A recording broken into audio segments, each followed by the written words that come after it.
Hey World Changers, it's me Shannon, and today what I wanted to talk to you about was interviewing.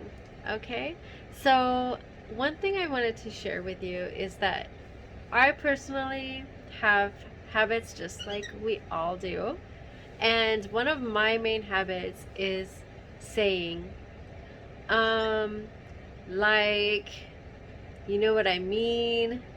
And you might hear that in my videos, but a lot of times I don't even realize that I'm doing that until after I replay the video and I say, oh no, look how many times I said, like, you know what I mean? So my goal is to try to eliminate those words and either replace them with words that are better or just silence at some point of time. Sometimes in your interview it's better to stay silent than to say or like, because then what happens is the way you look to the interviewer is, for one, they're seeing you as nervous, and secondly, they're seeing you as someone that doesn't really know what they're going to say next, and they feel the need to fill that gap rather than taking a moment, pausing. Even if you have to look down to gather your thoughts, it looks a little more professional to do that than to just be like, well, I guess. And I'm saying that from personal experience. I know that if I were to videotape any interview that I've ever done, most likely I would be guilty of doing that because it's a habit. But just like a habit starts, it can be broken. And so, what we can do to make ourselves more aware of how we're coming across in an interview is, let's just say you have an interview coming up. Now, if it's possible and you have an alternate device that you can use to video yourself while you're doing that interview, it may feel a little weird, but it also may help you if you have a video. If you know that you're being recorded, a lot of times you're a little bit more aware of the things you do and the things you say and the way you come across. And especially if you can see yourself doing those things. I know that, so I just did it. I said, I didn't need to, but it came out. All right, we're all learning together, okay? So this is how I want you to do your next interview. When you go into an interview, if it's a video interview, for one, you're going to have a picture of yourself right before you anyways. You're going to see yourself in the video as you're talking to the individual. So you will know and you will be able to catch yourself. So the thing of it is that a lot of times we don't even catch ourselves saying those filler words. But now that you're aware of it, you can look for it. And once you look for it and you're aware of it, you can learn to eliminate it. And I'm going to work on this with you. Again, we're all in this together. And we're going to work towards having a more, see, there I did it again. So sometimes I do have a habit of, I start a sentence and I don't really know where I was going with that sentence. So I think what I personally need to do, which I will also ask you to do, is to carefully think out your sentences before you say them. If you're not ready to say what you want to say, give yourself a moment. The interviewer knows that you are being asked these questions on the spot. They know that some questions you may have prepared for, others you may have not expected. And so those are the times where what you can do is you can just the moment they ask you a question and you're not sure, rather than going, and like you're drawing all these thoughts and you're looking like that, but it doesn't look good on camera. What looks better is if you look down for a moment as though you're just gathering your thoughts. And then you come back. And you come back strong. You come back with a full and complete sentence. You don't come back with, well, I think, oh, well, you know what I mean? All those things don't come out as quickly as if you just take a moment, pause, look down,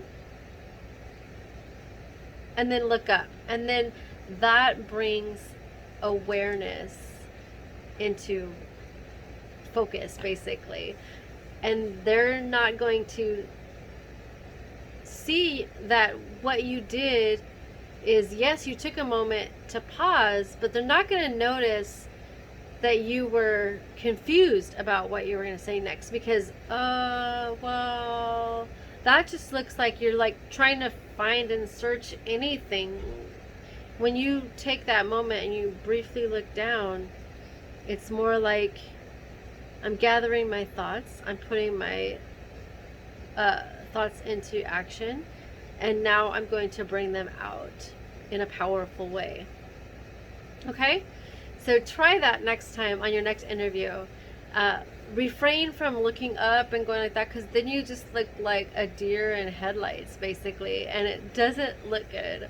I know it doesn't look good because I saw myself doing it on my last interview, and I was like, I look like a total idiot. So I just feel like let's just say you ask me a question right now. Let's say you ask me what was my greatest strength in my last position, or something to that effect, right? And let's just say I don't know, but I want to think of a sentence. Tell me what looks better, okay? So you've just asked me the question.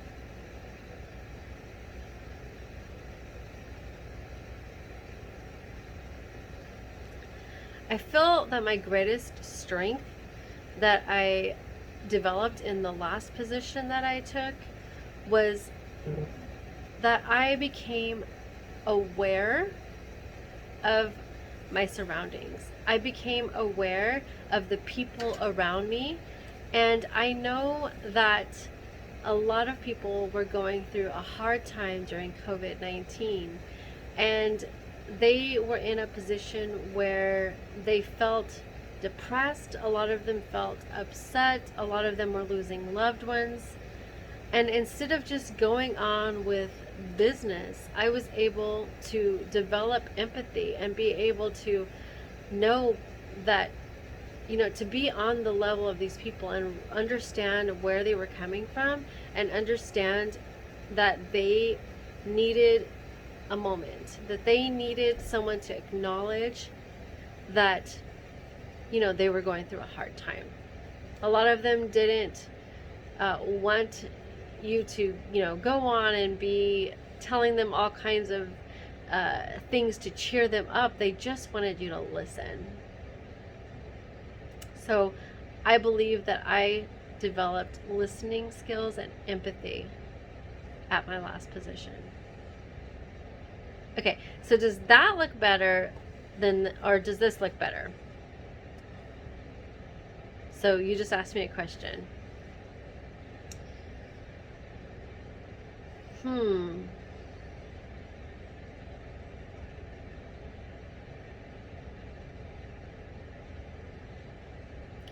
Well, okay, so I guess what was my greatest strength at my last position was that I was able to stay optimistic through a time where we were going through COVID-19, and a lot of people at work were struggling, and they had, I don't know, like they had loved ones dying, and things like that, and they were very unsure of what was going to happen. So, uh, I was able to be there for them, and I guess, yeah, I was able to provide them empathy, and you know what I mean? It just seemed better. Like they were able to, um, I could understand them, and okay, so my point is that when I did the up and looking around, I seemed lost. I seemed like I didn't know what I was saying and that I was just making things up as I went along. When I took a moment to pause and look down, I gathered my thoughts and I came back strong. I might have gotten a little bit into a rambling, but even when I rambled, I sounded like I knew what I was talking about and I was focused and I had a point to make. So that is my little tip for today, and take it or leave it. Hope you have a great one. There is a feather floating over there on the side of the screen. All right, I will make this the conclusion of this video for right now as the feather drops. That was funny. Okay, anyways, I will talk to you later. Have a great week. Bye.